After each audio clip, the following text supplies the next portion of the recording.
Assalamualaikum warahmatullahi wabarakatuh. Halo everyone, gimana kabar kalian hari ini? Semoga baik-baik aja ya. Sebelumnya, perkenalkan kami dari kelompok 6 Audit Kepatuhan ingin menyampaikan materi berupa bukti audit. Sebelumnya, tak kenal maka tak sayang kan ya? Kita perkenalan dulu yuk. Perkenalkan, nama saya Mariati dan dua teman saya, Nadia Rizky Noviani dan Salimatul Maula. Sebagai pengantar, kalian tahu nggak sih apa yang dimaksud dengan bukti audit? Bukti audit itu adalah semua informasi yang diperlukan oleh auditor dalam penarikan kesimpulan ataupun membuat opini audit. Dalam tahap perencanaan, auditor meninjau dua hal. Yang pertama, pengendalian internal. Yang kedua adalah unit organisasi dalam entitas. Jadi tujuan pengendalian internal sendiri ini adalah untuk mencegah, mendeteksi, dan memperbaiki suatu ketidakpatuhan. Kemudian untuk unit organisasi, ini ditujukan untuk mengetahui suatu manajemen pengendalian dalam suatu organisasi. Selanjutnya, di mana ada kualitas dan kuantitas bukti yang tersedia. Ini dapat dilihat oleh dua hal. Yang pertama, karakteristik. Yang kedua adalah file keterlibatan auditor, di mana karakteristik ini melihat dari orientasi masa depan, bukan dari historis. File keterlibatan auditor. Yang dimaksud dengan file keterlibatan auditor sendiri adalah batasan yang diberlakukan oleh pihak-pihak yang bertanggung jawab. Ada kecukupan, kesesuaian, dan keandalan bukti. Apa yang dimaksud dengan kecukupan dan kesesuaian bukti? Yang pertama, kecukupan bukti audit. Ini adalah ukuran kuantitas bukti.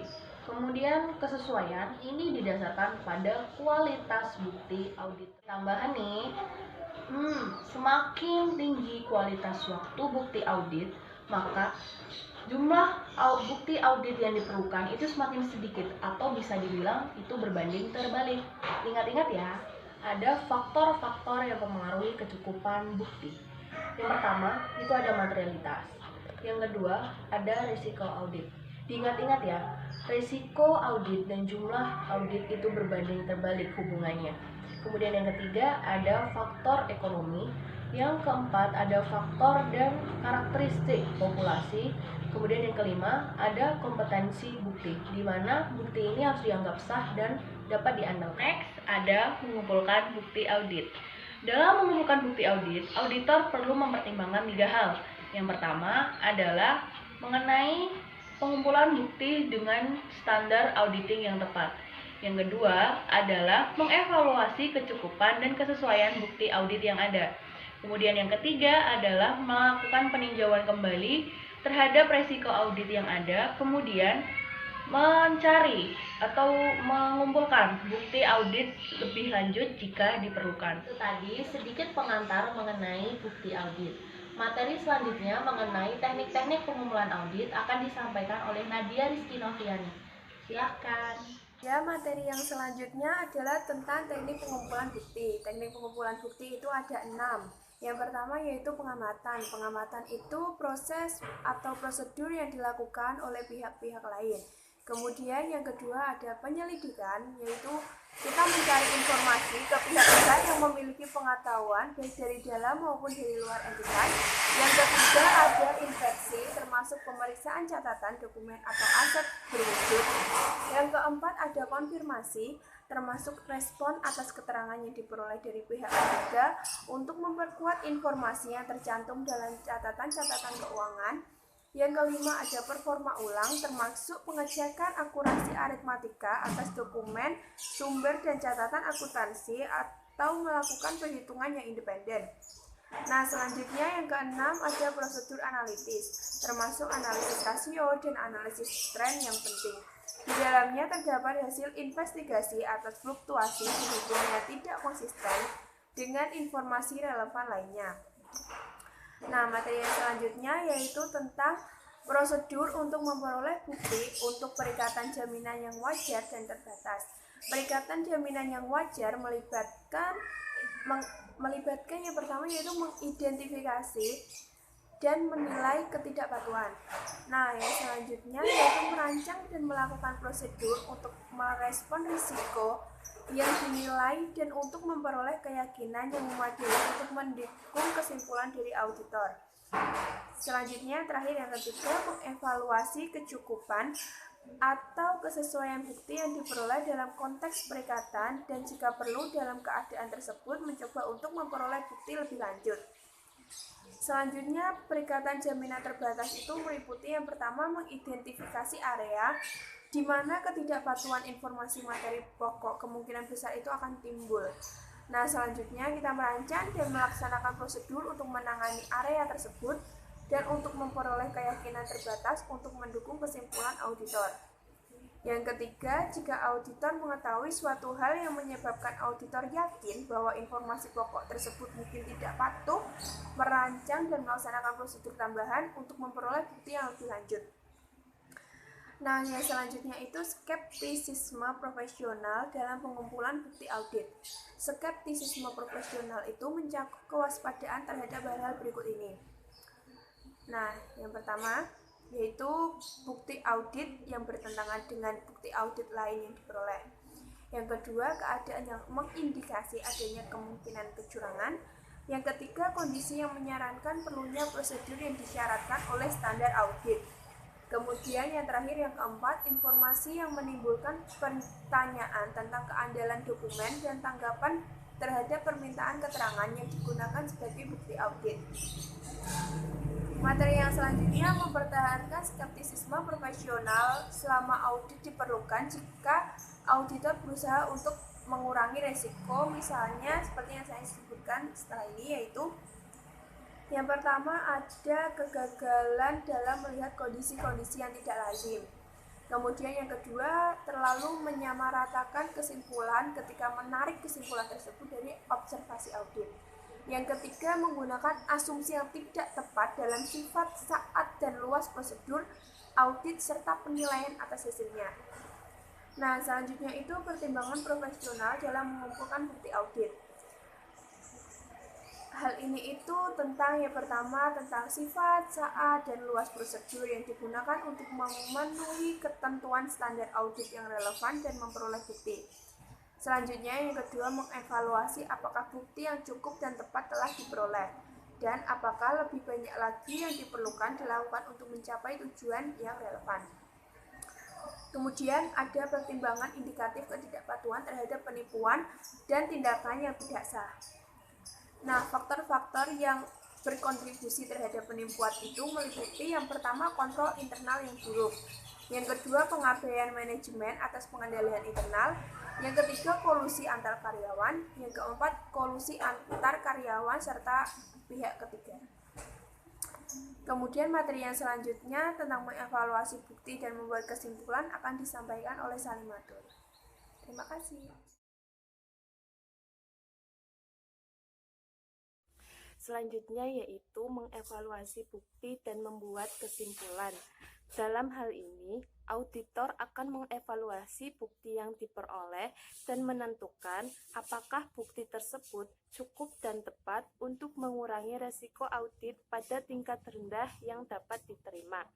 Informasi audit digunakan oleh auditor sebagai dasar dalam membuat prosedur yang direncanakan.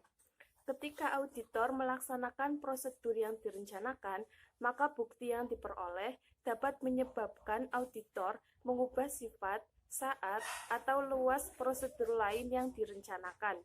Dalam hal ini, evaluasi bukti mencakup pelaksanaan pertimbangan profesional, yaitu apakah audit tersebut cukup dan tepat menjadi dasar kesimpulan auditor, serta menerapkan skeptisisme profesional dalam mengevaluasi kuantitas dan kualitas bukti. Sehingga dengan demikian, kecukupan, kesesuaian, dan keandalan bukti audit dapat mendukung laporan assurance. Ketika mengevaluasi bukti audit, maka auditor harus menelaah dokumentasi untuk menentukan apakah pokok bahasan telah diperiksa secara memadai dan tepat, berdasarkan prosedur audit yang dilaksanakan dan bukti-bukti yang diperoleh. Auditor harus mengevaluasi apakah penilaian risiko ketidakpatuhan atau penyimpangan kepatuhan masih tepat atau apakah perlu direvisi. Adapun penilaian terhadap keandalan sumber informasi tertentu biasanya didasarkan atas dua hal, yaitu Yang pertama, auditor mungkin menyadari adanya ketidaksesuaian dalam informasi tersebut, seperti bukti yang tidak konsisten, kurang relevan, atau hilang. Yang kedua, jika prosedur analisis dilakukan menjelang akhir perikatan, maka hasil dari prosedur audit tersebut dapat menunjukkan risiko ketidakpatuhan yang sebelumnya tidak diakui. Nah, dalam keadaan seperti itu, auditor mungkin perlu mengevaluasi kembali prosedur yang direncanakan. Dalam proses evaluasi, memerlukan penimbangan bukti yang mendukung dan tampaknya bertentangan dengan laporan audit, serta kesimpulan atau pendapat tentang kepatuhan atau ketidakpatuhan. Jika bukti audit yang diperoleh dari suatu sumber dianggap tidak konsisten dengan bukti yang diperoleh dari sumber lain, atau jika terdapat keraguan tentang keandalan informasi yang akan digunakan sebagai bukti audit, maka auditor harus menentukan modifikasi atau penambahan prosedur audit apa yang akan menyelesaikan masalah tersebut, serta pertimbangan implikasinya untuk aspek lain dari audit tersebut. Selanjutnya yaitu auditor harus membuat kesimpulan. Saat menarik sebuah kesimpulan atau opini, auditor harus mengevaluasi bukti yang kaitannya dengan materialitas yang teridentifikasi untuk mengidentifikasi potensi contoh ketidaksesuaian material. Penentuan signifikansi temuan didasarkan pada konsep materialitas. Yang mewakili penyimpangan kepatuhan material biasanya yaitu masalah pertimbangan profesional dan mencakup pertimbangan konteks serta aspek kuantitatif dan kualitatif dari transaksi atau masalah yang bersangkutan. Ada beberapa faktor yang harus dipertimbangkan oleh auditor dalam menerapkan pertimbangan profesional untuk menentukan apakah suatu contoh ketidakpatuhan adalah material atau tidak material. Di antaranya yaitu yang pertama, pentingnya jumlah yang terlibat dalam hal ini yaitu seperti jumlah moneter atau ukuran kuantitatif lainnya. Sebagai contoh, jumlah warga negara, entitas atau organisasi yang terlibat, tingkat emisi polutan, penundaan waktu terkait dengan tenggang waktu, dan lainnya. Yang kedua yaitu mengenai keadaan. Yang ketiga, sifat ketidakpatuhan, baik ketidakpatuhan terhadap hukum, peraturan, maupun prosedur internal. Yang keempat, penyebab yang mengarah pada ketidakpatuhan, seperti kelalaian atau tindakan curang. Yang kelima yaitu kemungkinan efek dan konsekuensi ketidakpatuhan. Nah, yang keenam yaitu visibilitas dan sensitivitas kriteria atau program yang dipermasalahkan. Misalnya, apakah itu merupakan subjek kepentingan publik yang signifikan atau apakah berdampak pada warga yang rentan dan lain sebagainya. Selanjutnya yaitu kebutuhan dan ekspektasi legislatif, publik atau pengguna lain dalam laporan audit. Faktor selanjutnya yaitu sifat otoritas terkait, serta luas atau nilai moneter dari ketidakpatuhan. Auditor dalam hal ini dapat menggunakan hierarki keandalan bukti. Misalnya, bukti eksternal tertulis lebih kredibel daripada representasi manajemen informal atau sebaliknya. Setelah mengevaluasi apakah bukti tersebut cukup dan tepat dengan mempertimbangkan tingkat keyakinan audit, maka auditor harus mempertimbangkan cara terbaik untuk menyimpulkan berdasarkan bukti tersebut. Auditor perlu mendokumentasikan dengan benar semua aktivitas penting yang mereka lakukan saat mengumpulkan dan mengevaluasi bukti. Mereka perlu merevisi strategi dan rencana audit mereka dengan mempertimbangkan hasil pekerjaan mereka. Auditor juga perlu terlibat dengan manajemen untuk mencari klarifikasi tentang beberapa masalah yang berkaitan dengan kriteria, ruang lingkup audit, resiko audit, dan materialitas. Interaksi ini akan membantu auditor untuk membuat penyesuaian yang tepat dalam strategi audit dan rencana audit mereka. Selain itu juga akan membantu manajemen untuk mengidentifikasi kelemahan kontrol dan kelemahan sistematik lainnya yang dapat ditangani. Sekian presentasi dari kelompok 6 mengenai bukti audit. Kurang lebihnya mohon dimaafkan. Assalamualaikum warahmatullahi wabarakatuh.